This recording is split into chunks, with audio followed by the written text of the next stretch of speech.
Hey y'all, welcome back to Homestead. Let's talk about the dreaded, ever occurring, always gonna have squash vine borer, how to treat it in your garden, especially here in the South.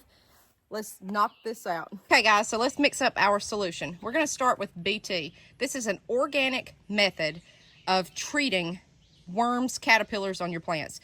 Controls worms, caterpillars on fruits, vegetables, ornamentals, and shade trees. This is an approved method. BT Thericide. Now, this is very potent. You need to dilute it. You can spray this on your plants, and it says, look at the instructions. Well, this had no instructions. I've peeled off both sides. I don't know. But what I'm going to do today is inject it into the main stem because I believe the vine borers are already there. Some people cut those out. I have not had luck with that, okay? Down here in the South, we just get them. So, we're going to do that. You can get that anywhere. Easy. Home Depot, anywhere online. Walmart. Now, here, I have, just to show you, 1 tablespoon of water down in here. I don't have that many squash plants, probably 15 max, so that'll be enough.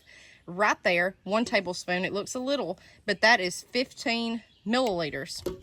I have a syringe. You can buy these anywhere. This is a 3 milliliter syringe.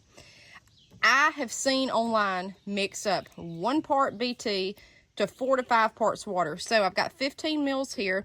I'm going to use 3 mils of BT. That's what I'm personally going to use. So I'm going to draw this up out of this. This is a clean syringe, and it looks like just a milky, yucky substance. So I'm going to just put the syringe down in there.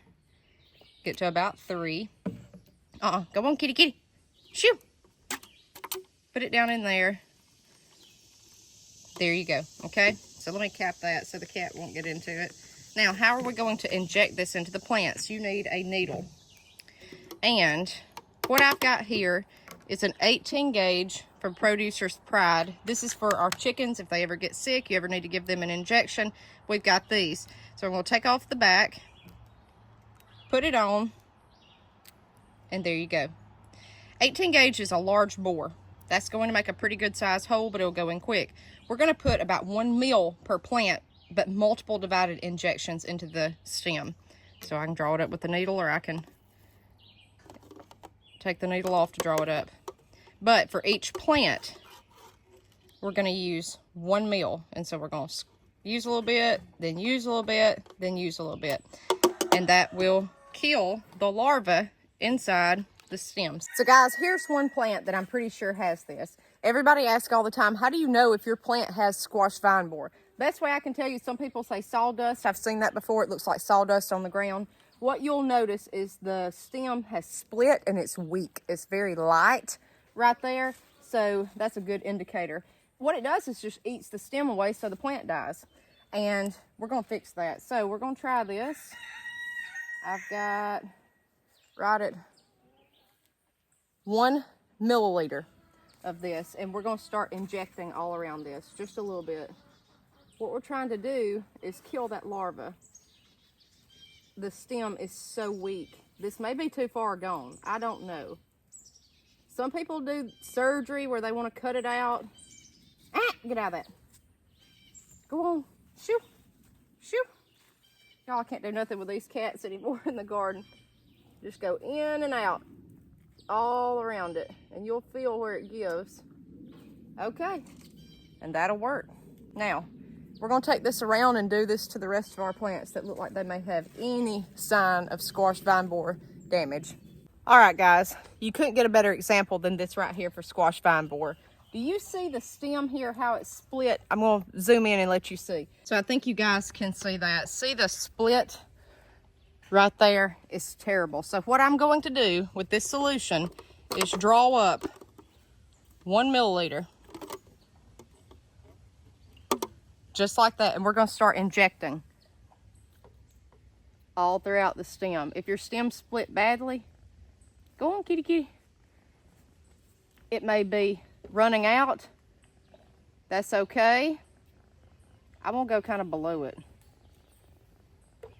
All in the stem. I'm getting a lot of resistance right there. And in fact, y'all, I'm going to draw up just a little bit more.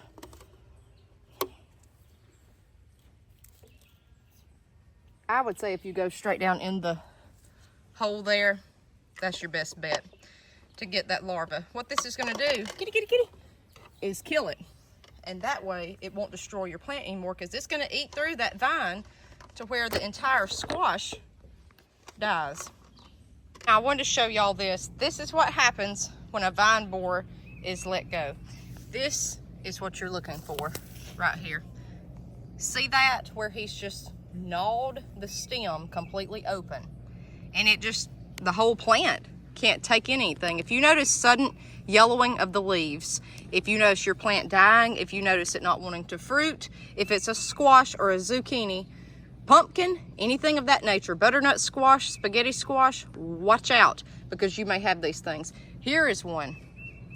Anytime that stem bursts open, and I'm going to show you injecting this one. Last thing, supposedly and technically in between each plant, when you inject it, you are supposed to clean the syringe and needle with bleach. That keeps fungal disease or any kind of bacterial disease down. I don't have that, so I just went plant to plant. And they're at the end anyways. I really don't care. But if you're worried about that, clean it, swish it out, go on to the next one.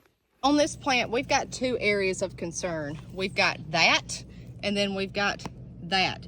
Anytime you see your stem doing that. So what I'm going to do, this is a last ditch effort, I'm gonna go in here and inject a little bit. Now I said 1 ml per plant.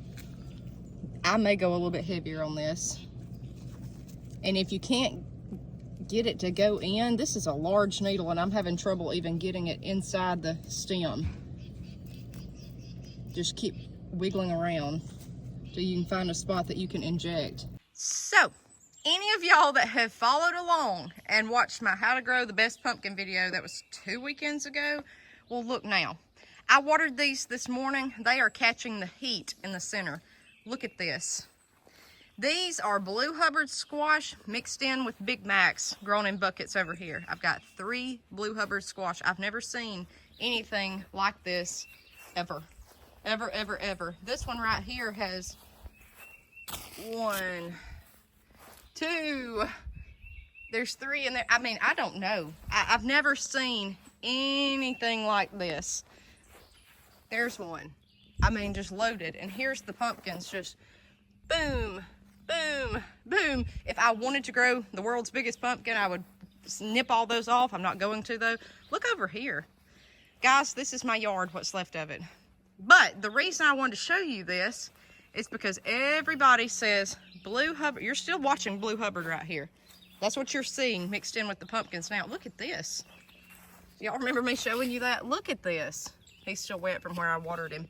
We measured him, weighed him day before yesterday, and he was 6.7 pounds. I don't even know what he is now.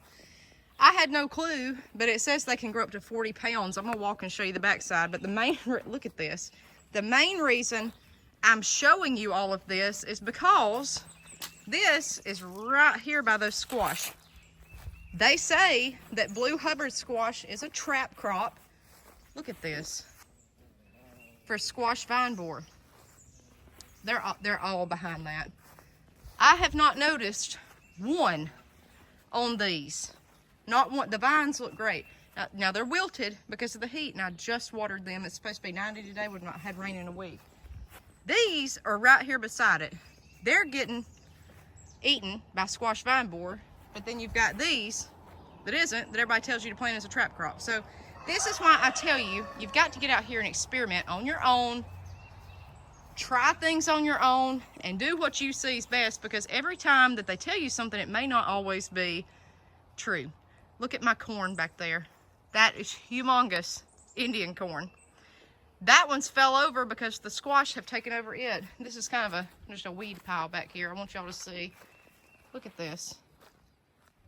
He's going on down the hill. I mean, just loaded. I've never seen anything like this in my yard. I mean, I've never had anything like this. So there again, they look a little wilted today, but otherwise the vines look great. It's just the heat with all of this. But they're not trap cropping these squash vine borer. So guys, it's just something to think about. Get out here, plant, do the best you can, see what you can do. And honestly, I'm so pleased with all these. I'd rather just keep the squash vine borer over here on these plants that are puttering out. I've put up gallons and gallons of squash in Ziploc bags, and I want to see what the future holds for everything. All right, guys, we'll see you next time on Harmon Homestead.